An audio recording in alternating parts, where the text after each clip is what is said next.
Welcome to Friday night's video and our second master series. I do believe this is the 29th or 30th video in our second master series. And this, I do believe, the fourth video on dealing with level meters. Now, basically, we are going to look at the K metering system. We're actually not going to look at this system at all, to be honest with you, because I really do not use it. And it's something that if you decide to use it, that you're going to want to investigate. The idea of this system, it's a system that's going to give you headroom over a certain decibel level to preserve dynamic range in certain types of music. And the system was designed to have your studio monitors calibrated to this system, and then to have so much headroom and dynamic range happening in certain types of production.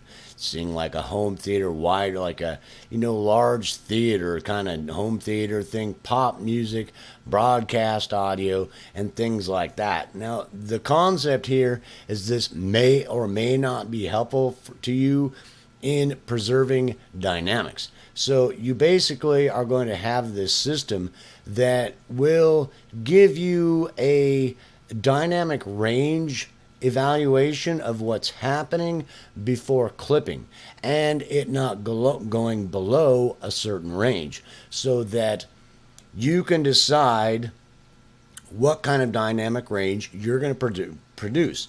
So now, if you're in some type of certain genre, that it really is going to be hard to apply it. Now, if you're going by that system and it's a standard for whoever's asking you to produce something, then you are most definitely going to want to adhere to one of the systems that they're outlaying that you have to produce for.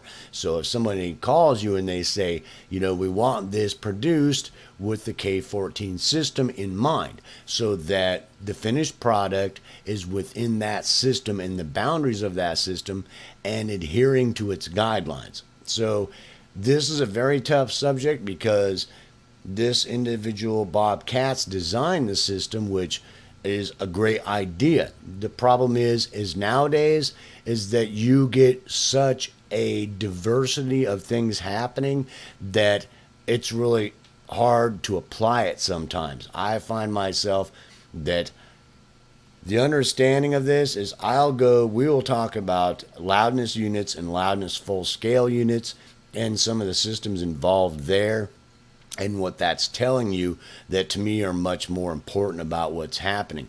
And as far as dynamics in the system, that I normally will meter that out with the systems that we've already talked about, or the systems in like LUFS and loudness units and some median in there that's going to be produced for this certain system or this production.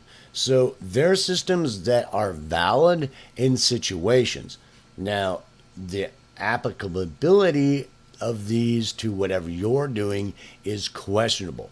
So I definitely recommend you reading about them and understanding what they're trying to do. But just remember that these are systems designed by this individual, what he felt in his mind this should happen. Now, he wasn't alone on this. I mean, they didn't buy me in the studio. That in my metering system, I have the K20 metering system, the K14 and K12, so it is applicable and it is somewhat accepted and desired in certain situations. So it's not out of question for you to investigate it and figure out whether it's applicable to what you're doing or not. Myself is that I look at this system that it's a great idea. The idea is great. To me, the idea is great for you to be able to set those boundaries so that whatever these are reading, that I can set it up for them myself for the way that I hear things, the way I want things done, the way that I perceive that should be done with doing certain types of genres, movie scores, symphonies, pop music, broadcast, whatever I might be doing, that in my opinion what it should be done. Because most of the music industry, these regulations have been set up to try to constrain people from going way outside of boundaries of norms. That way that things aren't a total shock and you turn on the radio or you watch a movie or you do anything, that it's not way out of whack from compared to what the last guy did, which is a great idea in some situations. In some situations, it's not. So the idea here is you have to evaluate the value of this to yourself, and you have to understand if you're being asked to produce like that, to understand the system and be able to utilize it, which will not take much reading on your part to understand any one of those three particular systems, to utilize it in any particular production you might be working on. Now, if and when they come out with one like this that I can set up the way I want, like it's showing red, yellow, and green here to signify headroom, dynamic range, when things are falling below some certain area, when they're staying in a certain area, that I can dictate it myself where I want that, because I've gotten used to producing the way that I think it should be done, then I think that system would be much more helpful, to where you would have a case system with recommendations, and also a system that you could set up for the way that you like to do it, because of the way that you produce and the way that you think it should be done. Because if you give a job to 100 different recording, mixing, and mastering engineers, that you will come up with a different product from all of them. Sometimes it won't be that different, sometimes it'll be vastly different, and none of them are slouches. So these are constraining algorithms or ideas and concepts to create a standard. So you have to really evaluate whether or not you're going to be working with these standards and with what you're doing, and when you're not.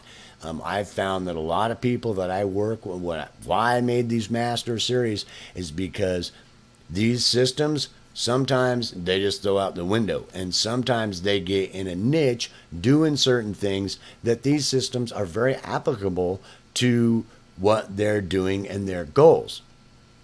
And it also is a preference. So this can be a preference, and also can be a restriction set upon you by what you're doing, who you're working for, and what you're trying to produce in certain situations. And that more than likely will change. So these systems I really suggest you evaluate, because they are a good concept, and you sitting down and evaluating these systems can really help you set some boundaries and help you start evaluating the way you see it.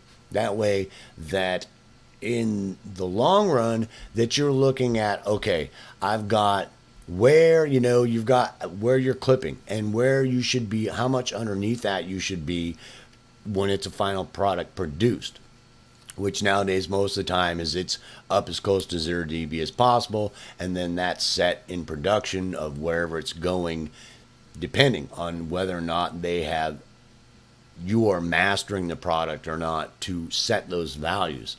And you have a dynamic range, that during certain areas you're going to have a dynamic range. It's the upper dynamic range, some kind of median at parts of the production that are flowing around that are set at a certain range, and anything falling below that is frowned upon, depending on what is going on. So you have huge problems with any of the systems that if I make a classical production, that I've got huge amounts of dynamic range happening there for you to get the full effect of quiet parts to bah, and it's like there's huge differences there to really make you feel that. And if you're dealing with like a theater, like a movie production, it's the same kind of concept sometimes.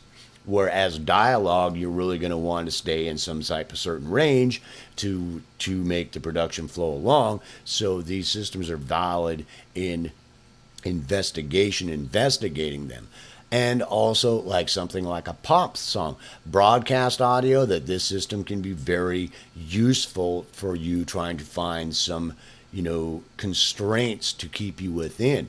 Pop things, are starting, you get pop, alternative music, stuff that comes out, that it's like country, reggae, pop, rap song. And you're going, what is that? I don't know. I don't know how you would ever classify that.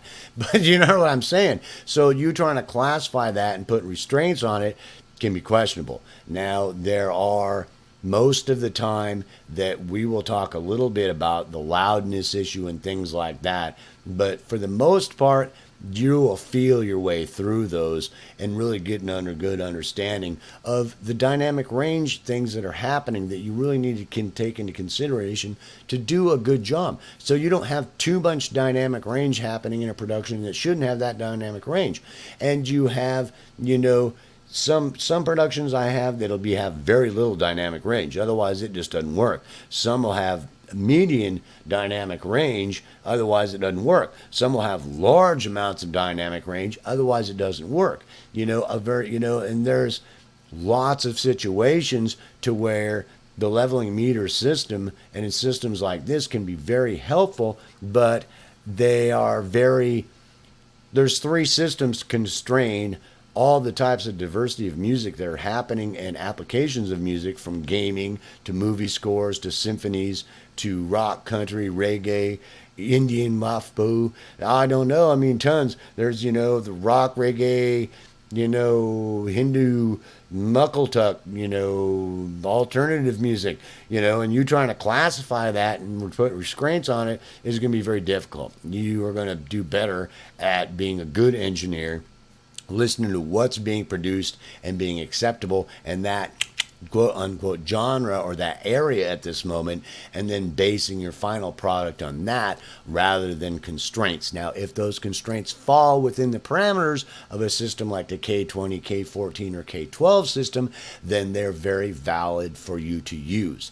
And some of the stuff might fall somewhat within those systems, and they're very usable to where you can go, well, no, it's not exactly falling in this system, but I can use the K12 system in this type of production at this point in time. That's very acceptable and sounds right for what's going on. As far as I listen to 20 reggae songs, and it's like, 12, 15 of them are falling pretty close to within the restraints of this, where the other 5 are kind of wishy-washy, and they're more, whatever the producer and the band wanted to do, rather than trying to artistically constrain themselves due to some kind of thing. So, I mean, I know that sounds funny, but it can be very true. And these systems, can constrain things in a good way, but sometimes you can get stomping on people's artistic creativity, the producer's creativity, the band's creativity, the engineer's creativity, the recording engineer's creativity, the mixer's creativity, the mastering engineer's creativity, the label's creativity, how they might see it, who you're working for. So all these systems can be very dependent on all these people. And if you're working in movie scores, the gaming industry, all kinds of things like that, it can be very questionable whether or not they want you to work within these systems, and you're going to need to equate these systems to them, or relate these systems to them, or they're going to relate that they're favorable or preferable the way they want it done. Then you investigate those systems and apply them to whatever production you're doing. So I hope that makes that really simple, and I hope I didn't, stomp on Bob Kratz per, thing here, because I don't want to do that in any way, shape, or form, because it's actually a great idea. It just needs to be a little more open for the way music in the industry works. So that's just my humble opinion. And you need to study a little bit on your own to decide whether or not it's going to be applicable to you, and when it's asked for, that you can apply it and use those systems in your production to give that kind of headroom, to give those kind of dynamics, to catch things when they're falling below certain levels that are unacceptable, and finding medians in other areas that are acceptable, that they want you to produce at as an engineer. So that's a mouthful, but basically that's my input on that and my direction. So peace, self-love. I certainly hope you enjoyed this video on the K systems, and I will see you in the next video.